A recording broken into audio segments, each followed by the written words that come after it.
حضرت ذکریا علیہ السلام اور حضرت مریم علیہ السلام کے خالوں تھے، ان کا بیٹا نہیں تھا۔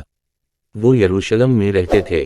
حضرت مریم علیہ السلام کا والد کا نام حضرت عمران علیہ السلام تھا، اور حضرت ذکریا علیہ السلام ان کے گہرے دوست تھے۔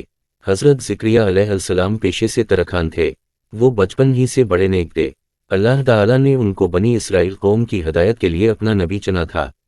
حضرت ذکریا علیہ السلام اللہ کے حکم سے حضرت مریم علیہ السلام کے سرپرست بن گئے۔ انہوں نے عبادت گاہ میں الگ کمرہ حضرت مریم علیہ السلام کو دے دیا۔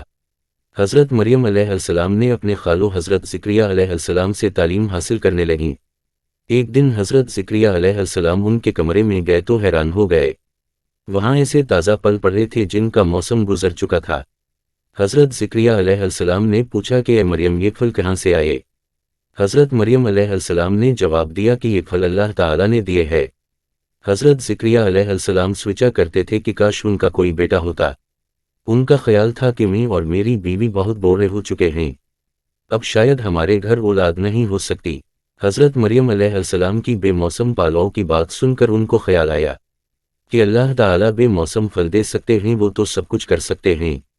انہوں نے اللہ تعالیٰ سے دعا کرتے ہوئے کہا کہ اے اللہ تعالیٰ، آپ تو موسم گزر جانے کے بعد بھی پھل عطا کرنے والے ہیں، مجھے بھی بڑھاپے میں بیٹا عطا کر دے۔ فرشتے نے حضرت ذکریا علیہ السلام کو خوشخبری دی کہ اللہ تعالیٰ نے آپ کی دعا قبول کر لی ہے۔ کچھ عرصے بعد اللہ تعالیٰ نے حضرت ذکریا علیہ السلام کو ایک بیٹے سے نوازا۔ حضرت ذکریا علیہ السلام نے اپنے بیٹے کا نام حضرت یحییٰ رکھا۔ حضرت یحییٰ علیہ السلام بہت ہی مہربان مزاج والے اور ہمدرد دل کے مالک تھے۔